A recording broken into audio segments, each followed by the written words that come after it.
Hello दोस्तों, नमस्कार। कैसे हैं आप? मैं हूं आपका दोस्त सूरज वर्मा। स्वागत करता हूं आप सभी का अपने यूट्यूब चैनल जिसका नाम है इंग्लिश यूनिवर्स। दोस्तों और साथियों, मेरे प्यारे बच्चों, आज एक बहुत ही इम्पॉर्टेंट टॉपिक लेकर के आपके बीच में आया हूं। इस टॉपिक को पढ़ने, समझने और जानने के बाद पूरे विश्वास के साथ मैं कहता हूं कि आप अंग्रेज़ी विषय के अच्छे जानकार हो जाएंगे। क्या आप तैयार हैं? आइए मैं ले चलता हूं आपको अपने उस टॉपिक की ओर जिसका नाम है पार्ट्स ऑफ स्पीच। दोस्तों और साथियों, पार्ट्स ऑफ स्पीच की जहां तक बात किया जाए तो इसके बारे में आपको सीधी सीधी बात बता दूं कि इंसान जब भी कुछ बोलता है, कहता है, समझता है, एक दूसरों से अपनी बातों को जताता है तो उसके सेंटेंस में कभी दुख होता है, कभी खुशी होती है, कभी अजीब से ईर्ष्या के भाव होते हैं। इन तमाम विचारों भावों को मिला करके जब वो अपने सेंटेंस को बनाता है तो ये सेंटेंस मिलकर कुछ चीज़ों का हिस्सा होते हैं, उसकी स्पीच का हिस्सा होते हैं, जिसे हम पार्ट्स ऑफ स्पीच कहते हैं।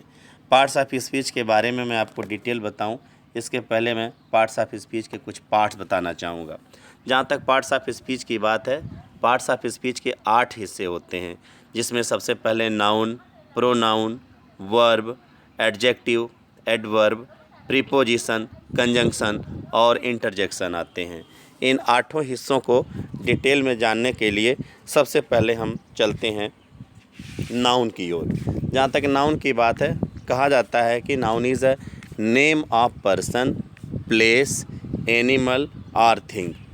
यानी कि जिस शब्द से, जिस वर्ड से किसी व्यक्ति का, किसी जानवर का, किसी स्थान का या किसी वस्तु का पता चलता है, उसे हम नाउन कहते हैं। जनरली हम कहें कि noun is a naming word. अगर हम इसके डिफिनीसन के बाद अगर उसके हम डिटेल में जाते हैं, जैसा कि मैंने कुछ क्लासिफिकेशन किया हुआ आप देखेंगे। अगर हम पर्सन की बात करें तो राम, श्याम, मोहन, सोहन, ये सब पर्सन में आते हैं। अगर हम प्लेस की बात करें तो आगरा, कानपुर, वाराणसी, आजमगढ़, ये सब प्लेस में आते हैं। और अगर हम थिंग की बात करें, वस्तु की बात करें, तो चेयर, बुक, डेस्क और पेंसिल, ये हम सब आपके थिंग में आते हैं। और अगर एनिमल की बात करें तो फ़िश, काऊ, रैबिट और डॉग, ये आपके एनिमल की कैटेगरी में आते हैं। तो मेरे कहने का सिंपल सा मतलब ये है दोस्तों, साथियों और मेरे प्यारे बच्चों, कि नाउन जिससे पर्सन, एनिमल, प्लेस और थिंग का पता चलता है, यानी ये जितनी भी कैटेगरी में मैंने चीज़ें लिखी हैं, ये सब नाउन का हिस्सा होती हैं। ये हुई आपकी सिंपल नाउन की परिभाषा। अब हम नाउन के बारे में डिटेल में बात करते हैं। आगे आकर के देखते हैं कि नाउन के प्रकार कितने हैं, काइंड्स ऑफ नाउन कितने हैं। ये बहुत ही इंपॉर्टेंट फैक्टर्स अक्सर एग्जाम में पूछा जाता है। अगर नाउन की बात करें तो नाउन के तमाम हिस्से हैं और उसमें पहला हिस्सा है कॉमन नाउन। कॉमन नाउन जो अपने नाम से पता है कि भाई जो कॉमन होता है। कॉमन का मतलब समझ रहे हैं, जो कोई विशेष न हो, कोई पर्टिकुलर न हो, कोई स्पेसिफिक न हो। कह रहा है कि नॉन स्पेसिफिक पर्सन, प्लेस और थिंग, जो कोई विशेष व्यक्ति, वस्तु या स्थान न हो, उसे हम कहते हैं कॉमन नाउन। जैसे एग्जाम्पल के थ्रू मैं आपको समझाना चाहूँगा। लिखा है कि my sister and her friend plan to ride their bikes to the movies, कि मेरी बहन और उसकी दोस्त बाइक चला करके मूवी देखना जाना चाहते हैं। इस सेंटेंस में अगर हम देखें सिस्टर, तो सिस्टर एक कॉमन है, और अगर ये विशेष होता तो यहाँ पे उसका नाम होता। फ्रेंड जो लिखा है यहाँ पे अगर नाम होता तो विशेष हो जाता। बाइक अगर पर्टिकुलर ब्रांड की होती तो विशेष हो जाता। मूवीज़, कोई मूवी का नाम होता, हिचकी मूवी ले लीजिए, कितना अच्छा रोल किया है उसमें नैना माथुर ने, अगर मूवी का नाम होता तो पर्टिकुलर हो जाता। क्योंकि ये सब सिस्टर, फ्रेंड, बाइक और मूवी, ये सब कोई पर्टिकुलर नहीं है, कोई विशेष नहीं है, इसीलिए ये कॉमन नाउन के अंदर आते हैं। आपको क्लियर हो गया? अब आगे आते हैं प्रॉपर नाउन की ओर। प्रॉपर नाउन वो है जो कॉमन नाउन में नहीं होता है। जैसा कि मैंने बताया कि नॉन स्पेसिफिक जो होता है वो कॉमन नाउन होता है, लेकिन जो प्रॉपर नाउन है इसमें सब स्पेसिफिक होता है। स्पेसिफिक मतलब इसमें विशेष होता है। जैसे पहले वाले उदाहरण में बताया कि माई सिस्टर, वो हो गया कॉमन, लेकिन अब यहाँ सिस्टर की जगह कोई नाम हो जाएगा, सीमा, तो हो जाएगा प्रॉपर। फ्रेंड, फ्रेंड कॉमन है, लेकिन अगर यहाँ पे मोहन हो जाएगा तो वो हो जाएगा प्रॉपर नाउन। बाइक्स, अगर यहाँ पे होंडा आ जाएगा तो वो प्रॉपर हो जाएगा। मूवीज़, हिचकी मूवी का नाम आ गया तो वो प्रॉपर हो जाएगा। मेरे कहने का मतलब ये है कि जिससे किसी पर्सन, प्लेस और थिंग का पता तो चलता ही है, लेकिन वो कुछ विशेष होता है। उदाहरण में देख सकते हैं, जैसे अजय है, अमेरिका है, चेयर है। और सबसे इम्पॉर्टेंट बात मैं आपको ये बताऊं कि जितने भी प्रॉपर नाउन होते हैं ना, वो उसका पहला वर्ड जो होता है, अल्फ़ाबेट जो होता है, वो हमेशा कैपिटल होता है, कैपिटल लेटर में लिखा जाता है। Any doubt? आगे चलें। ओके। दूसरा है हमारा एब्स्ट्रैक्ट नाउन। एब्स्ट्रैक्ट नाउन को समझने से पहले मैं आपको ये बता दूं कि कुछ ऐसी चीज़ें होती हैं जो देखी नहीं जाती, स्पर्श नहीं की जाती, सिर्फ और सिर्फ महसूस की जाती हैं। जी हाँ, एब्स्ट्रैक्ट नाउन कुछ ऐसी ही चीज़ है। एब्स्ट्रैक्ट नाउन एक ऐसी चीज़ है जिसे देखा नहीं जा सकता, जैसे आपके आइडियाज़, जैसे आपकी क्वालिटीज़, जैसे कंडीशंस, ये देखे नहीं जा सकते। अगर उदाहरण के रूप में देखें तो करेज यानी साहस, ब्रेवरी यानी बहादुरी, ऑनेस्टी यानी ईमानदारी। क्या कभी आपने इन सब चीज़ों को देखा है, स्पर्श किया है, टच किया है? नहीं। इसीलिए ये सब आते हैं एब्स्ट्रैक्ट नाउन में। जैसे इंटेलिजेंस की बात करें, बुद्धिमानी की बात करें, कभी आपको मार्केट में मिली क्या? आप मार्केट गए और कहें मुझे 1 किलो ऑनेस्टी दे दीजिए, मुझे आधा किलो इंटेलिजेंस दे दीजिए, मुझे 500 ml ब्रेवरी दे दीजिए। आप बताइए, कभी आपने देखा है, सुना है ऐसा? नहीं। एब्स्ट्रैक्ट नाउन वो है जिसे हम न तो छू सकते हैं, न तो देख सकते हैं, हाँ महसूस कर सकते हैं। अब बात आती है कॉन्क्रीट नाउन की ओर। कॉन्क्रीट नाउन एब्स्ट्रैक्ट नाउन का जस्ट अपोजिट है। हेलो, समझिए, एब्स्ट्रैक्ट नाउन का जस्ट अपोजिट कॉन्क्रीट नाउन है। कॉन्क्रीट नाउन वो है जिसे आप देख सकते हैं, जिसे आप टच कर सकते हैं। जैसे एग्जाम्पल के थ्रू मैं बताऊँ, the bat is made of wood from a tree. ये जो बैट है वो लकड़ी का बना हुआ है, और वो लकड़ी किसी पेड़ से ली गई, जंगल से ली गई है। तो यहाँ पे जो वुड है, लकड़ी है, जो पेड़ है, या जो जग है, जो टेबल है, इसको आप देख सकते हैं, इसको आप टच कर सकते हैं, इसीलिए इसको बोलते हैं कॉन्क्रीट नाउन। समझने के लिए सबसे सिंपल सा उदाहरण मैं आपको बताऊं याद करने के लिए। जैसे कहते हैं कि भाई ये हमको मकान बनाना है तो हमको कंक्रीट की ज़रूरत पड़ेगी। किसकी? कंक्रीट की, कंकड़। इससे आपको याद हो जाएगा, कंक्रीट माने वो चीज़ जिसको हम देख सकते हैं, जिसे हम स्पर्श कर सकते हैं। पर एब्स्ट्रैक्ट नाउन वो है जिसे न तो हम देख सकते हैं, न तो टच कर सकते हैं, पर हाँ महसूस कर सकते हैं। ठीक है, आगे बढ़ते हैं हम। अगला है countable noun. Countable count word से मिल करके बना है। काउंटेबल का मतलब जिसको हम गिन सकते हैं। क्या है भाई? कह रहा है कि can be counted or called countable nouns. लेकिन सबसे इम्पॉर्टेंट बात जो अक्सर कॉम्पिटिटिव एग्जाम्स में पूछता है कि काउंटेबल नाउन के पहले हमेशा आर्टिकल्स आते हैं। आर्टिकल मतलब ए, एन और द आते हैं। ए, एन हमारा इनडेफिनिट आर्टिकल है, द हमारा डेफिनिट आर्टिकल है। जैसे मैं एक एग्जांपल के थ्रू समझाऊं, the book has 269 pages. Count कर लिया आपने। इट हैज़ 39 चैप्टर्स, 39 काउंट हो गया। ईच चैप्टर कवर्स 5 टॉपिक, 5 आपने काउंट कर लिया। कोई डाउट? सिंपल सी बात है। आगे आते हैं नॉन काउंटेबल नाउन या अनकाउंटेबल नाउन, जो अपने नाम से पता है कि भाई जिसको हम काउंट नहीं कर सकते, जिसको हम प्लूरल भी नहीं बना सकते। ध्यान दीजिएगा, जिसको हम प्लूरल बहुवचन भी नहीं बना सकते। जैसे I need some drinking water, मुझे कुछ पीने वाला पानी चाहिए। क्या पानी को आप काउंट कर सकते हैं? नहीं ना। हैव सम जूस प्लीज, मुझे कुछ जूस दीजिए, क्या जूस को काउंट कर सकते हैं? नहीं। म्यूजिक को काउंट कर सकते हैं, फूड को काउंट कर सकते हैं, फर्नीचर को काउंट कर सकते हैं, टेनिस को काउंट कर सकते हैं? नहीं। ये है आपका नॉन काउंटेबल नाउन। अब आगे हम बात करते हैं कलेक्टिव नाउन की, जो आज के समाज में बहुत बड़ी ज़रूरत है हमारे कलेक्टिव नाउन की। कलेक्टिव नाउन से किसी भी ग्रुप का पता चलता है, चाहे वो एनिमल का ग्रुप हो, चाहे लोगों का ग्रुप हो, चाहे वो जानवरों का ग्रुप हो, इंसानों का ग्रुप हो। एक फैमिली क्या है हमारा? कलेक्टिव नाउन है। भाई एक फैमिली में कई लोग होते हैं, चाचा है, मम्मी हैं, बुआ हैं, भाई हैं, पापा हैं, दीदी हैं, भैया हैं। इन सबको मिल करके एक फैमिली बनती है। टीम, किसी भी टीम लो, क्रिकेट की टीम ले लीजिए, उसमें कुछ बॉलर्स हैं, कुछ बैट्समैन हैं, समझ रहे हैं, कुछ स्कीपर हैं, सबको मिल करके बनता है। ज्यूरी, ज्यूरी मतलब क्या होता है, जो हमारे जजेस होते हैं उनको, जो मेंबर्स होते हैं वो उनको ज्यूरी बोलता है। कैटल, कैटल मतलब क्या होता है, जानवर। कैटल किसको बोलते हैं, कोई भी 4 पैर का जानवर जो होता है उसको कैटल बोलते हैं।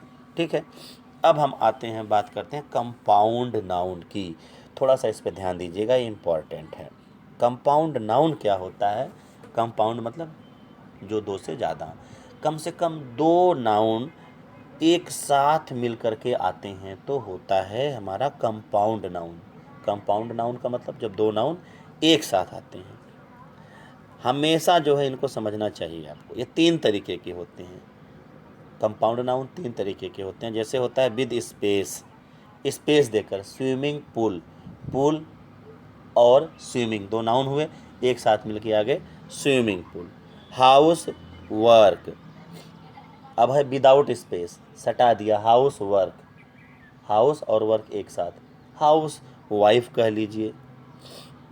अब कुछ हाइफन के साथ भी बनते हैं, बीच में एक स्पेस बनता है हाइफन के साथ, जैसे लाफिंग गैस, हंसाने वाली गैस, डॉटर इन लॉ, ये सब क्या है, हमारे कंपाउंड नाउन है, मोस्ट इंपॉर्टेंट याद कर लीजिएगा। Swimming pool, house work, eye lid, आँख, आँख का ढक्कन, laughing gas, daughter in law, ये हो गए सब कंपाउंड नाउन में। हम आगे आते हैं एक दूसरे इंपॉर्टेंट टॉपिक की ओर, जो है प्रोनाउन। अब आप पूछेंगे कि सर ये प्रोनाउन क्या होता है। सिंपल सी बात है भाई, राम घर जाता है, उसकी जगह हमने कह दिया वह घर जाता है, परिवर्तन क्या हुआ, राम की जगह वह हो गया, यानी राम की जगह ही हो गया। यानी ही किसके बदले यूज हुआ है, राम के बदले। डिफिनीशन में आइए, जब किसी नाउन के बदले जिस वर्ड को हम यूज करते हैं उसे हम प्रोनाउन बोलते हैं। नाउन के बदले यूज होने वाले वर्ड को प्रोनाउन बोलते हैं। और उसमें सबसे पहले हम बात करते हैं पर्सनल प्रोनाउन की। अगर हम पर्सनल प्रोनाउन की बात करें तो पर्सनल प्रोनाउन है क्या। पर्सनल प्रोनाउन जो होता है takes the place of people or thing, वस्तुओं का या लोगों के जगह लेता है। पर्सनल प्रोनाउन हमेशा I, you, he, she, it, we and they, ये हमारे होते हैं पर्सनल प्रोनाउन में। जैसे man is what he believes, इंसान वही है जो वह अपने विश्वास में लाता है। मैन की जगह क्या वर्ड यूज हो गया, ही हो गया। तो मैन यहाँ पे नाउन था और ही ना उसके मैन के बदले प्रयोग हुआ, तो ये हो गया प्रोनाउन। और ये कौन सा प्रोनाउन हुआ, पर्सनल प्रोनाउन। आगे हम बात करते हैं पोजेसिव प्रोनाउन की। पोजेसिव मतलब, पोजेशन मतलब होता है संबंध स्थापित करना। तो पोजेसिव जो होता है वो आपको पोजेशन बताता है। जैसे मैं का मेरा, तुम का तुम्हारा, वह का उसका। जैसे माइन, मी का माइन हो गया। यू का संबंध किससे बताएगा, योर्स से। ही का किससे होगा, हिज से। सी का किससे होगा, हर से, हर्ष से, आवर्स से, देयर्स से। मेरी बात समझ रहे हैं, ये होता है हमारा पोजेसिव प्रोनाउन। जैसे is that the king sword, no it is his dagger, क्या यह राजा की तलवार है, नहीं ये उसका डैगर है। जो हिज वर्ड हुआ वो क्या दिखा रहा है, रिलेशन दिखा रहा है, पोजीशन दिखा रहा है राजा की डैगर से। तो यहाँ पे हिज क्या है, यहाँ पे जो हिज आया है वो है आपका पोजेसिव प्रोनाउन। अब आगे हम बात करते हैं रिलेटिव प्रोनाउन की। लोग कहते हैं ना, अरे भाई हमारे रिलेटिव हैं, रिश्तेदार हैं, यानी कुछ ना कुछ उसमें रिलेशन का पता चलता है। रिलेशन मतलब क्या है, यह वही लड़की है जो मेरी बहन है। This is the girl who is my sister, जो यहाँ पे हु आया है वो दोनों का रिलेशन जोड़ रही है कि लड़की और सिस्टर में संबंध जोड़ रहा है हु। तो ऐसे ही जो विच है, हु है, हुम है, दैट है, ये सब रिलेटिव प्रोनाउन में आते हैं। एग्जाम्पल मैं देता हूँ, this is the book which Ram has stolen, ये वही किताब है जिसे राम ने चुराया है। यहाँ पे जो विच वर्ड है ये बुक और राम के बीच में रिलेशन बता रहा है। विच जो है कि राम ने इसी किताब को चुराया था, तो ये हो गया यहाँ पे रिलेटिव प्रोनाउन। आगे हम बात करें इंट्रोगेटिव प्रोनाउन की। इंट्रोगेटिव प्रोनाउन जो होता है, इंट्रोगेटिव मतलब क्या होता है भाई?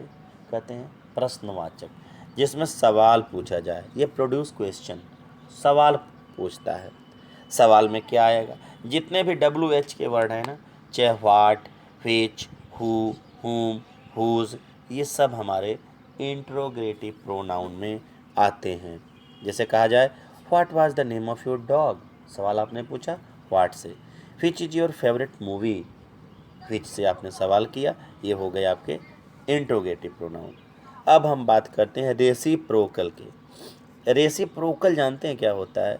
जब वो किसी म्यूचुअल एक्शन को बताता है, दो लोगों के बीच के रिलेशन को दिखाता है। जैसे ईच अदर, आपस में, वन एनदर, एक दूसरे में, we are friends one each other, हम एक दूसरे के मित्र हैं। रिलेशन दिखाया है यहाँ पे। जैसे my dog and cat love each other, my dog and cat, ये क्या हो गया? रेसिप्रोकल हो गया। फिर आगे आ गया my dog cat and rabbit love one another. Each other जो है दो लोगों के बीच में रिलेशन दिखाता है, बहुत इंपॉर्टेंट है। और दो से ज़्यादा लोगों के बीच में जब रिलेशन की बात होती है तो वहाँ पे वन एनदर आता है।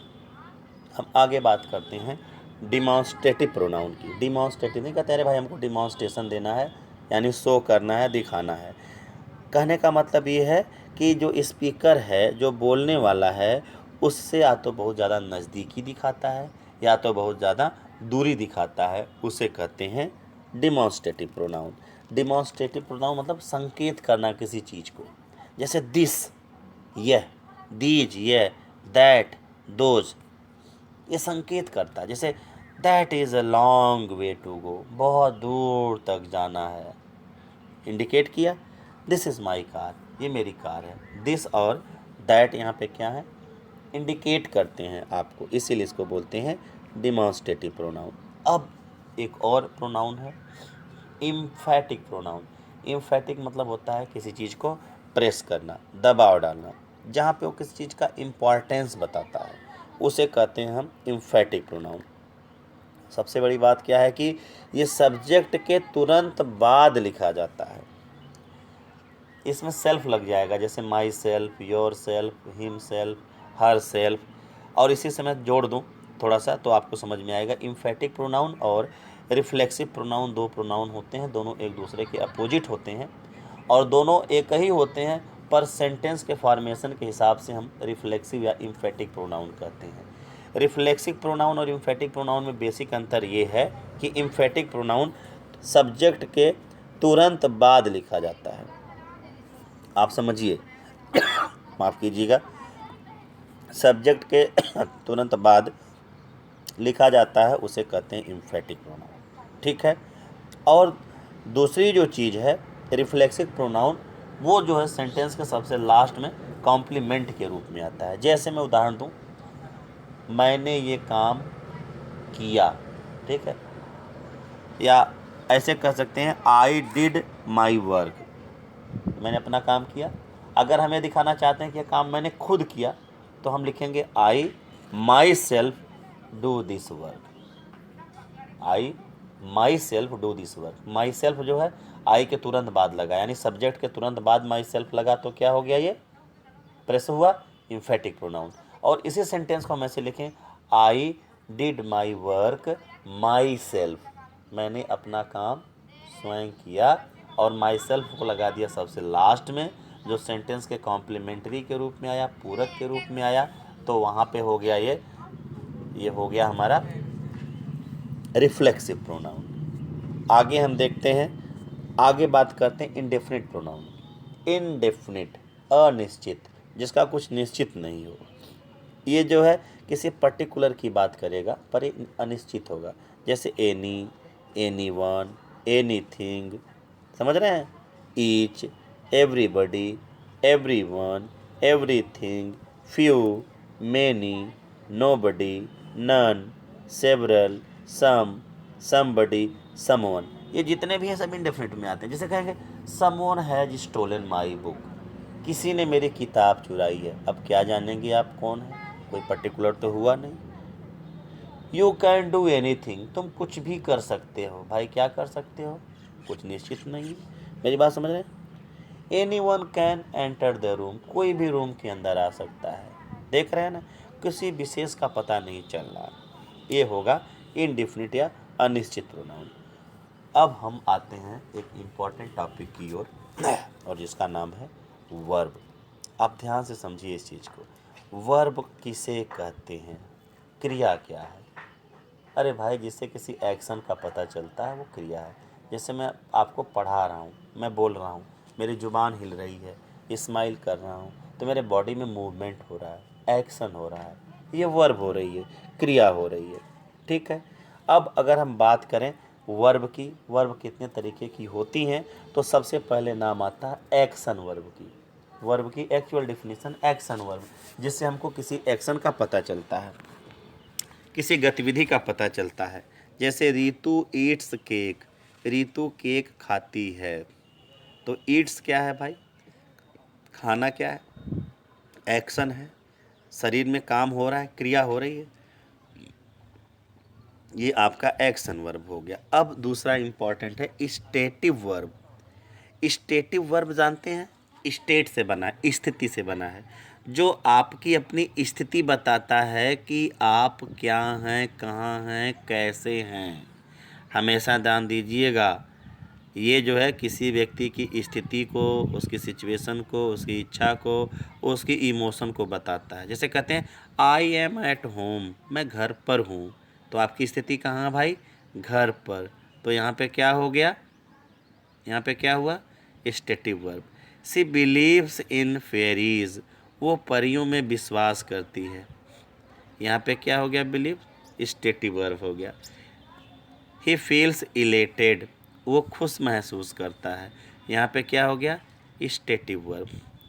अब है आपका ट्रांजिटिव वर्ब, बहुत कॉमन है, लोग बोलते हैं हिंदी में सकर्मक क्रिया, यानी एक ऐसी वर्ब जो अपने साथ ऑब्जेक्ट को लेकर के आती है। ऑब्जेक्ट पता कैसे चलता है कि इस सेंटेंस में? कर्म कैसे पता चलता है? जब हम फेयर से सवाल करते हैं। जैसे कहते हैं कि Ram goes to home, Ram goes to home. अब आपने पूछ दिया कि इसमें ऑब्जेक्ट क्या है, आपने सवाल कर दिया वेयर डज राम गो, राम कहाँ जाता है? जवाब क्या आया? होम। किसी भी सेंटेंस में जब वेयर से भाग दो, क्वेश्चन करो, तो जो आंसर आता है वो आपका ऑब्जेक्ट होता है। ठीक है। तो ट्रांजिटिव वर्ब वो है जिसके साथ कोई एक डायरेक्ट ऑब्जेक्ट आता है। जैसे आई सा द डॉग, डॉग क्या है? ऑब्जेक्ट है। मैंने क्या देखा? मैंने कुत्ता देखा। समझ रहे हैं ना? यहाँ पे जो जो है डॉग जो है उसका डायरेक्ट ऑब्जेक्ट है, ये हो गया ट्रांजिटिव वर्ब। और इनट्रांजिटिव वर्ब जो होता है वो आपका अपोजिट होता है ट्रांजिटिव वर्ब की। यानी जैसे कह देंगे कि द रेन फेल, बारिश हुई, सेंटेंस तो कंप्लीट हो गया, पर इसमें कोई ऑब्जेक्ट नहीं है। क्यों? क्योंकि वर्ब जो फेल है उसके बाद कुछ नहीं आया है। माई थ्रोट हर्ट्स, हर्ट जो है वर्ब है, यहाँ पे जाके वर्ब, सेंटेंस कंप्लीट हो गया। द कैट स्नीज्ड, बिल्ली जोर से छींकी, स्नीज के बाद कंप्लीट हो गया। यानी जब वर्ब के तुरंत बाद फुल स्टॉप हो जाए, कोई ऑब्जेक्ट ना हो, तो आप समझें कि वो इंट्रांजिटिव वर्ब है। अगला है ऑक्सिलरी वर्ब। ऑक्सिलरी वर्ब को हम हेल्पिंग वर्ब भी कहते हैं। हेल्पिंग वर्ब, ठीक है, जो किसी टेंस को, किसी वॉइस को, किसी मूड को एक्सप्रेस करने में ज़रूरत पड़ती है।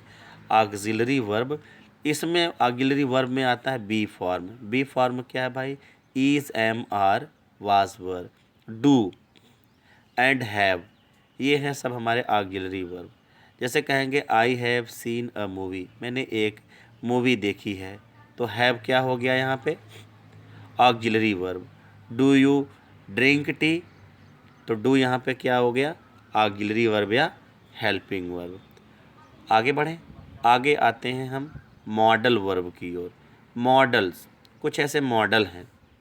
मॉडल जो होते हैं ना, वो आपके आइडियाज़ को बताते हैं, एबिलिटी को बताते हैं, पॉसिबिलिटी को बताते हैं, परमिशन को बताते हैं, या ऑब्लिगेशन को या कृतज्ञता को बताते हैं। ये बहुत ही इम्पॉर्टेंट है। जैसे इसमें आता है could, may, might, must, ought to, shall, should, will और वुड, ये सब हमारे हैं मॉडल ऑक्सिलरीज। इनसे किसी का परमिशन का पता चलेगा, किसी की इच्छा का पता चलेगा, किसी के दुख का पता चलता है, किसी के निश्चितता का पता चलता है, उसे कहते हैं मॉडल ऑक्सिलरी, मॉडल वर्ब, क्षमा कीजिएगा। और अगला है फ्रेजल वर्ब, फ्रेजल, जिससे किसी फ्रेज का पता चले। इसमें क्या है, जब दो या दो से ज़्यादा वर्ब एक साथ मिलती हैं, दो या दो से ज़्यादा वर्ब एक साथ मिलती हैं और कोई तीसरा अर्थ निकाल देती हैं, उसे कहते हैं फ्रेजल वर्ब, है ना। उसे हम क्या बोलेंगे, फ्रेजल वर्ब। जब दो या दो से अधिक वर्ड एक साथ मिलें और कोई तीसरा सेंस दे दें। इसमें सबसे बड़ी चीज़ क्या है कि एक फ्रेजल वर्ब में सबसे पहले वर्ब और उसके साथ प्रीपोजिशन मिलकर के बनता है। हेलो, मैं रिपीट करना चाहूँगा यहाँ पे, अक्सर पूछते हैं कि फ्रेजल वर्ब क्या होती है। फ्रेजल वर्ब में सबसे पहले आपका वर्ब होता है और उसके बाद उसकी प्रीपोजिशन मिल करके आती है। जैसे लिखा है, a burglar will often break a window to break in. Burglar है ना, चोरी करने वाला जो है वो विंडो को तोड़ेगा, और ब्रेक इन, ब्रेक हमारा वर्ब हो गया, इन प्रीपोजिशन हो गया, और दोनों मिले जब एक साथ, ब्रेक इन हो गया फ्रेजल वर्ब। और एक तीसरा अर्थ निकल दिया, ब्रेक इन का मतलब होता है घर में गलत तरीके से या इलीगल तरीके से बिना परमिशन के घुस जाना। ठीक है, आगे हम बात करते हैं एडवर्ब की। एक बहुत ही इम्पॉर्टेंट टॉपिक है एडवर्ब कि एडवर्ब क्या होता है। एडवर्ब वो चीज़ है ना जो किसी वर्ब या एडजेक्टिव को मॉडिफाई करता है, वर्ब या एडजेक्टिव को मॉडिफाई करता है, उसकी पोजीशन को बताता है। जैसे मैंने बताया, सी स्विम्स क्विकली, वो बहुत तेज़ तैरती है। अक्सर एडवर्ब को जानने के लिए सबसे आसान तरीका है कि जो है वर्ब में एल वाई लगा रहता है, हम समझ जाते हैं। यहाँ पे कह सकते हैं जो क्विकली है ना, वो स्विम को मॉडिफाई कर रहा है, क्या, और तेज। मेरी बात समझ रहे हैं। क्विकली वर्ड ने किसको डिनोट किया, स्विम को, कि वो बहुत तेज तैरती है। सी वोर ए ब्यूटीफुल डिजाइन ड्रेस, उसने बहुत सुंदर डिजाइन किए हुए कपड़े पहने। यहाँ पे जो ब्यूटीफुली है वो आपके किस चीज़ को बता रहा है भाई, डिज़ाइंड को बता रहा है। जो डिज़ाइन कपड़े थे वो बहुत ही ब्यूटीफुल थे। अब हम आते हैं एडवर्ब के प्रकार में। एडवर्ब के प्रकार में सबसे पहले है एडवर्ब ऑफ मैनर। मैनर जानते ही होंगे, तरीका। एडवर्ब ऑफ मैनर को जानने का सबसे आसान तरीका है जब हम किसी सेंटेंस में हाउ से क्वेश्चन करते हैं। मैनर जो है ना, वो आपके मैनर, अप्रोच और प्रोसेस ऑफ एक्शन को बताता है। जैसे एज, लाइक और the way, these are called subordinating conjunctions. जैसे please handle the camera carefully, आपका वर्ड जो है आप सेंटेंस कंप्लीट भी होता है, और केयरफुली जो हो गया यहाँ पे क्या हो गया, एडवर्ब ऑफ मैनर, तरीका बता रहा है कि उसको अच्छे तरीके से करो। जैसे प्लीज स्माइल प्रॉपरली, प्रॉपरली आपने क्या बताया, आपका मैनर बताया कि भैया आराम से मुस्कुराइए। अब है एडवर्ब ऑफ डिग्री। इसको जानने से कहाँ पे पता चलेगा, जब हम हाउ मच से सवाल करेंगे। हाउ मच क्वालिटी बताएगा, क्वांटिटी बताएगा आपका, जो आपका इम्पॉर्टेंस, डिग्री या एक्शन का लेवल बताता है। जैसे देन, एज, सो और द। जैसे सेंटेंस बताएं, I am so excited about the new job. So ये आपकी डिग्री बता रहा है कि आप किस लेवल तक एक्साइटेड हैं। समझ रहे हैं कि नहीं। अब है एडवर्ब ऑफ प्लेस। प्लेस से पता ही चलता है कि डायरेक्शन पता चलता है। वेयर से क्वेश्चन, एक बार मैं रिपीट करता हूँ। एडवर्ब ऑफ मैनर में हाउ से पता चलता है, एडवर्ब ऑफ डिग्री से हाउ मच से पता चलता है, और एडवर्ब ऑफ प्लेस या डायरेक्शन से जब हम वेयर से सवाल करते हैं। जैसे indicate place, direction of the action, he plays in the field, वो खेत में खेलता है। डायरेक्शन क्या बता दिया, खेत, और यहाँ पे इन द फील्ड क्या हो गया, आपका एडवर्ब हो गया। अब है एडवर्ब ऑफ टाइम या फ्रीक्वेंसी। सिंपल सी बात है, जब हम व्हेन से सवाल करेंगे, टाइम फ्रीक्वेंसी से। जैसे आई विल लीव मंडे, मैं मंडे को छोड़ दूंगा। मंडे आपका टाइम बता रहा है, आपका फ्रीक्वेंसी बता रहा है। He always gets a good result, वो हमेशा अच्छा रिजल्ट लाता है। तो ऑलवेज क्या हो गया आपका, फ्रीक्वेंसी दिखा दिया। ही स्मोक्स अकेजनली, वो कभी कभी स्मोकिंग करता है या पीता है, सिगरेट पीता है। धूम्रपान कभी कभी करता है। तो यहाँ पे आपका क्या बता दिया, टाइम और फ्रीक्वेंसी बताया, वेन से जब हम समझेंगे। अब है एडवर्ब ऑफ रीजन, कारण पता करना होगा। रीज़न बताता है, जैसे I don't have a bank account, मेरे पास बैंक अकाउंट नहीं है, because I don't know my mother's maiden name, क्योंकि मैं अपने माँ का मेडन नेम नहीं जानता, इसलिए मेरे पास बैंक अकाउंट नहीं है। यहाँ पे बिकॉज क्या हो गया, बिकॉज आपका हो गया एडवर्ब ऑफ रीज़न। अब है हमारा adverb of condition. Condition simple सी बात है कि जो उसकी कंडीशन को बताएगा, समझ रहे हैं ना, कि किसी भी चीज़ को इफ़ेक्ट में लाने के पहले जो आइडियाज़ आती हैं उसे हम एडवर्ब ऑफ कंडीशन कहते हैं। सवाल जैसे हम ऐसे करें, if the facts don't fit the theory change the fact. देख रहे हैं ना, यहाँ पे जो इफ़ आया है, if the fact do not fit the theory, अगर ये फैक्ट सिद्धांत पर ठीक नहीं बैठता है तो सिद्धांत को या फैक्ट को बदल दीजिए, यानी सिद्धांत को नहीं बदलिए। इफ़ क्या हो गया, एडवर्ब ऑफ कंडीशन। आपको समझ में आया, एडवर्ब ऑफ फ्रीक्वेंसी, जब हम उसकी कंडीशन को उसको जो है, जैसे मंडे बोल दिया, ऑलवेज बोल दिया, अकेजनली बोल दिया, ये हो गया फ्रीक्वेंसी का। रीजन आपका कारण पता चलेगा, एडवर्ब ऑफ कंडीशन उसकी सिचुएशन पता चलेगी। जैसे उसमें एग्जांपल आप सिंपल सा है, if or unless, if or unless, if you will not come I will not go, अगर तुम नहीं आओगे तो मैं नहीं जाऊँगा। यहाँ पे क्या बन गया भाई, कंडीशन बन गया। आगे देखते हैं, हम बात करते हैं एडजेक्टिव की। बहुत ही इम्पॉर्टेंट चीज़ है ये एडजेक्टिव। एडजेक्टिव को जानना है तो सबसे पहले हम इसकी डिफिनीसन को जानें। एडजेक्टिव होता क्या है, एडजेक्टिव जो है ना, वो किसी चीज़ की क्वालिटी को बताता है, क्वालिटी उसकी विशेषता बताता है। और उसमें सबसे पहले हम बात करते हैं डिस्क्रिप्टिव एडजेक्टिव की। डिस्क्रिप्टिव, पहली बात तो एडजेक्टिव नाउन और प्रोनाउन की विशेषता तो बताता ही है। और डिस्क्रिप्टिव एडजेक्टिव की बात करें तो डिस्क्रिप्टिव एडजेक्टिव जो है वो नाउन या प्रोनाउन को आपके डिस्क्राइब करता है। सबसे बड़ी चीज़ ये है कि जो डिस्क्रिप्टिव एडजेक्टिव होते हैं वो हमेशा इन्फॉर्मेशन, यानी उसकी जो है सूचना या विशेषता को बताते हैं, नाउन या प्रोनाउन को। और सबसे बड़ी चीज़ ये है कि इन्हें क्वालिटेटिव एडजेक्टिव भी कहा जाता है। क्वालिटी से मिला है क्वालिटेटिव या डिस्क्रिप्टिव। जैसे कहें I have a fast car, मेरे पास एक तेज़ दौड़ने वाली कार है। फास्ट क्या हो गया, डिस्क्रिप्टिव। आई एम हंग्री, अरे भाई मैं भूखा हूँ। भूखा आपका क्या बता रहा है भाई, डिस्क्रिप्शन बता रहा है, क्वालिटी बता रहा है क्या भूखे हैं। दूसरा है क्वांटिटेटिव। क्वांटिटेटिव मतलब जिससे किसी की क्वांटिटी का पता चलता है, मात्रा का पता चलता है, परिमाण का पता चलता है। जो नाउन और प्रोनाउन के क्वांटिटी की सूचना देता है। जैसे मैंने बोल दिया आई हैव 3 चिल्ड्रन, मेरे पास 3 बच्चे हैं, तो क्वांटिटी क्या है भाई बच्चों की, 3। अब है हमारा प्रॉपर एडजेक्टिव। प्रॉपर एडजेक्टिव जानते हैं, हमेशा प्रॉपर नाउन की क्वालिटी बताएगा। प्रॉपर नाउन तो आप जानते होंगे, जिससे किसी व्यक्ति विशेष का पता चलता है, स्थान का बोध होता है, उसे हम प्रॉपर नाउन कहते हैं। तो यहाँ पे आपका जो प्रॉपर एडजेक्टिव है वो आपके प्रॉपर नाउन की विशेषता बताएगा। जैसे लिखता है American cars are very strong, American car बहुत स्ट्रांग होती हैं। तो अमेरिकन यहाँ पे क्या आ गया, एडजेक्टिव हो गया, कौन सा, प्रॉपर एडजेक्टिव, क्योंकि ये वर्ड मिलके बना अमेरिका। अमेरिका हो गया प्रॉपर नाउन। मैंने इसके पहले एग्जांपल में बताया था, अमेरिका आपका प्रॉपर नाउन है और प्रॉपर नाउन से बन गया अमेरिकन, और ये हो गया आपका प्रॉपर एडजेक्टिव।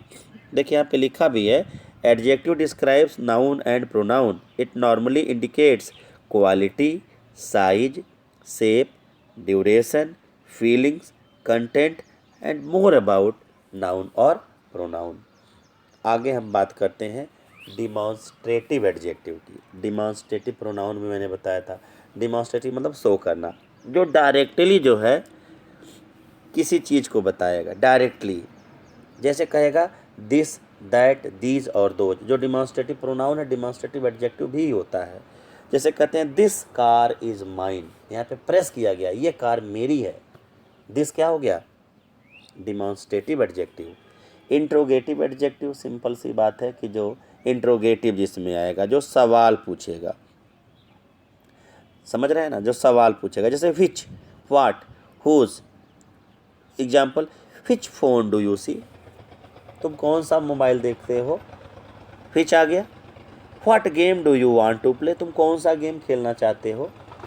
ये सब क्या हो गया, विच और व्हाट, ये आपके इंट्रोगेटिव एडजेक्टिव हो गए।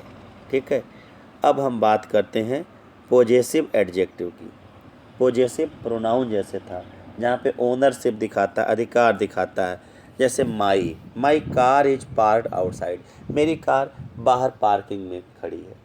माई क्या आ गया भाई, माई यहाँ पे पोजेसिव बता दिया। किसका पोजेसिव है, कार का, कि वो कार मेरी है, और उस रिलेशन को जोड़ रहा है कौन, माई। अब है आपका compound adjective.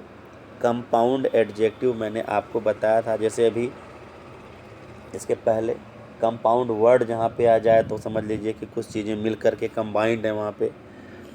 When compound noun या कंपाउंड वर्ड्स जो हैं मिल करके नाउन को मॉडिफाई करते हैं, उन्हें हम कंपाउंड एडजेक्टिव कहते हैं। जैसे आई सा अ 60 फुट लॉन्ग स्नेक, 60 और फुट मिल करके क्या हो गया, 60 और फुट मिल करके हो गया कंपाउंड नाउन, और उसके साथ मिल गया स्नेक, 60 फुट लॉन्ग। अब ये मिल करके क्या हो गया, क्या हो गया, कंपाउंड एडजेक्टिव हो गया। कंपाउंड नाउन को जो डिफाइन करेगा वो होगा हमारा कंपाउंड एडजेक्टिव। और इसी में ध्यान दीजिएगा, आर्टिकल्स जो आते हैं उनकी मैं बात करूं, आर्टिकल्स भी हमारे एडजेक्टिव होते हैं, इसे आप नोट कर लीजिएगा। आर्टिकल्स भी हमारे जो है एडजेक्टिव होते हैं, जिसमें ए और एन जो है हमारा इंडेफिनिट आर्टिकल होता है, द डेफिनिट आर्टिकल होता है, लेकिन ये सब हमारे एडजेक्टिव में ही आते हैं। जैसे a cat is always afraid of water, समझ रहे हैं ना, यहाँ पे अ जो आया है, यहाँ पे क्या दिखा रहा है, here the noun cat refers to any cat not specific, समझ रहे हैं ना। The cat is afraid to me, यहाँ पे this cat is a specific cat. आप समझें इस चीज़ को, हम आगे बात करते हैं। और आता है हमारा टॉपिक कंजंक्शन। कंजंक्शन के बारे में हम बात करें तो कंजंक्शन का मतलब होता है जोड़ना, कनेक्टर, जोड़ने वाला। क्या है भाई, कंजंक्शन जो है वो उसे कनेक्टिंग वर्ड कहते हैं, जो फ्रेज को या क्लाज को जोड़ देता है। सबसे पहले हम बात करेंगे कोऑर्डिनेटिंग कंजंक्शन। नहीं कहते हैं भाई कोऑर्डिनेशन नहीं बन पा रहा है। कोऑर्डिनेटिंग कंजंक्शन क्या है, जो किसी दो वर्ड को, दो फ्रेज को या इंडिपेंडेंट क्लाज को आपस में जोड़ देता है। नोट करें आप, उदाहरण इसके हैं एंड, बट, फॉर, नॉर, और, सो, येट, ये सब कोऑर्डिनेटिंग कंजंक्शन के एग्जाम्पल हैं। एग्जाम्पल मैं बताऊं, do you want an ice, do you want an ice cream और चॉकलेट, सेंटेंस ऐसे है, do you want an ice cream और चॉकलेट, कोऑर्डिनेट कौन सा वर्ड कर रहा है, और चॉकलेट और क्रीम के बीच में। Go away and never come back, जाओ और कभी मत आना, तो गो अवे और नेवर कम बैक को आपस में कोऑर्डिनेट कर रहा है वर्ड एंड। अब है रिलेटिव कंजंक्शन। रिलेटिव कंजंक्शन का मतलब क्या है भाई, जो दो पैरेलल जो सेंटेंस हैं ना, उनके बीच में कंट्रास्ट दिखाता है, या कंपेयर करता है, या इक्वली बताता है। यानी दो चीज़ों में या तो रिलेशन दिखाएगा या तो विरोध दिखाएगा। जैसे उसमें सबसे सिंपल है either or, neither nor, not only but also, या तो रिलेशन दिखाएगा या तो उनके में दूरी दिखाएगा। जैसे नाइदर एलेक्स ना रॉबिन कैन प्ले बेसबॉल, न तो एलेक्स और न तो रॉबिन कोई बेसबॉल नहीं खेलता। एक तो ये चीज़ बताया। I want both ice cream and chocolate, मैं आइसक्रीम और चॉकलेट मुझे दोनों चाहिए। रिलेशन भी दिखाया और अपोजिशन भी दिखाया, कहते हैं उसको कोरिलेटिव कंजंक्शन। और आगे है आपका subordinating conjunction. Subordinating conjunction simple सी बात है, जो मेन क्लाज से सबऑर्डिनेट क्लाज को जो है आपस में जोड़ता है। सबऑर्डिनेट कंजंक्शन जो है सबऑर्डिनेट क्लाज होता है। सबऑर्डिनेट क्लाज मतलब जब कोई एक वाक्य किसी दूसरे वाक्य के ऊपर निर्भर करता है उसे कहते हैं सबऑर्डिनेटिंग कंजंक्शन। आल्दो से बनाते हैं, बिकॉज से बनाते हैं, ही इफ से बनाते हैं, सिंस से बनाते हैं, अनलेस, अनटिल और व्हाइल, ये हमारे हैं सबऑर्डिनेट कंजंक्शन। जैसे मैं कह दें Aldous he is poor he is brilliant, देख रहे हैं ना, ही इज़ ब्रिलियंट जो सेंटेंस है वो Aldous is poor, Aldous he is poor पे क्या है, यहाँ पे सबऑर्डिनेट है, तो आल्दो हमारा क्या हो गया, ये सबऑर्डिनेटिंग कंजंक्शन हो गया। ठीक है, कंजंक्शन। अब हम बात करते हैं प्रीपोजिशन की। प्रीपोजिशन, प्री माने पहले, पोजीशन माने स्थिति, किसी चीज़ की स्थिति के पहले बताता है, यानी किसी वस्तु की स्थिति बताता है। जैसे the book is on the table, book कहाँ है, टेबल के ऊपर, समझ रहे हैं ना। तो टेबल से पहले वर्ड कौन सा आ गया, ऑन आ गया, तो ये हो गया हमारा प्रीपोजिशन।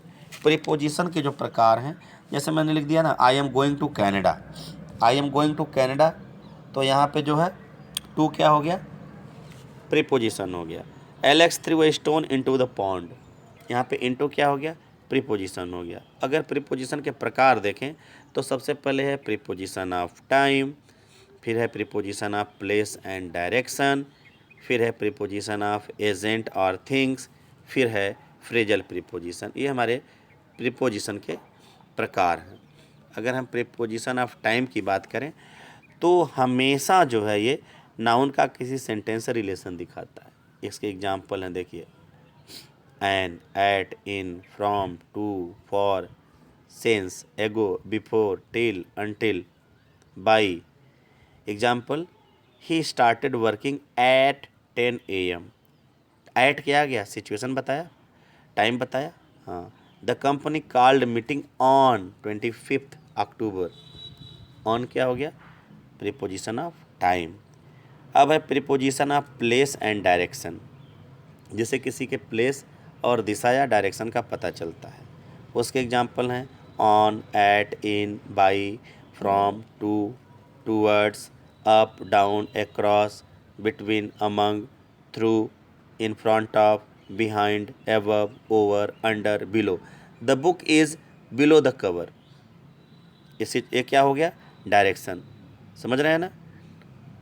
ही, जैसे ऐसे बोले Ram is sitting behind me, behind क्या हो गया आपका, प्लेस या direction. Preposition of agent or thing, ये भी समझ लीजिए।